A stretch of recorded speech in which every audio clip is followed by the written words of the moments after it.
1968, our men had begun slinging guns across their shoulders and carrying axes and machetes, blades glistening in the sun, and out on the streets, every hour or two in the afternoons and evenings, their chanting could be heard, loud voices pouring out like libations from their mouths.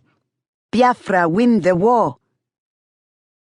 That second year of the war, 1968, Mama sent me off. By this time, talk of all the festivities that would take place when Biafra defeated Nigeria had already begun to dwindle, supplanted rather by collective fretting over what would become of us when Nigeria prevailed. Would we be stripped of our homes and of our lands? Would we be forced into menial servitude? Would we be reduced to living on rationed food? How long into the future would we have to bear the burden of our loss? Would we recover? All these questions because by 1968, Nigeria was already winning, and everything had already changed. But there were to be more changes. There is no way to tell the story of what happened with Amina without first telling the story of Mama's sending me off. Likewise, there is no way to tell the story of Mama's sending me off without also telling of Papa's refusal to go to the bunker. Without his refusal, the sending away might never have occurred, and if the sending away had not occurred, then I might never have met Amina. If I had not met Amina, who knows, there might be no story at all to tell. So the story begins, even before the story, on June 23rd, 1968. Ubosi chiji ehihejie. The day night fell in the afternoon, as the saying goes, or as Mama sometimes puts it, the day that night overtook day, the day that Papa took his leave from us.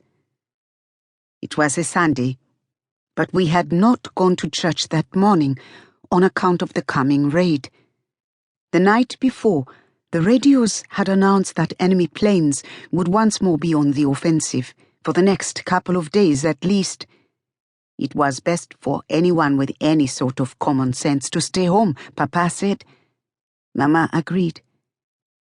Not far from me in the parlor, Papa sat at his desk hunched over, his elbows on his thighs, his head resting on his fisted hands. The scent of Mama's fried akara, all the way from the kitchen, was bursting into the parlor air. Papa sat with his forehead furrowed and his nose pinched, as if the sweet and spicy scent of the akara had somehow become a foul odor in the air. Next to him, his radio gramophone. In front of him, a pile of newspapers. Early that morning, he had listened to the radio with its volume turned up high, as if he were hard of hearing. He had listened intently as all the voices spilled out from Radio Biafra. Even when Mama had come and asked him to turn it down, that the thing was disturbing her peace, that not everybody wanted to be reminded at every moment of the day that the country was falling apart. Still, he had listened to it as loudly as it would sound.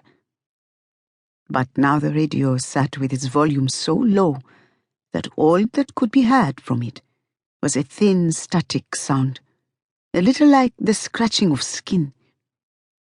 Until the war came, Papa looked only lovingly at the radio gramophone. He cherished it the way things that matter to us are cherished.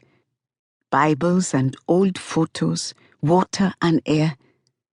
It was, after all, the same radio gramophone passed down to him from his father, who had died the year I was born. All the grandparents had then followed Papa's father's lead. The next year, Papa's mother passed, and the year after, and the one after that, Mama lost both her parents. Papa and Mama were only children, no siblings, which they liked to say was one of the reasons they cherished each other.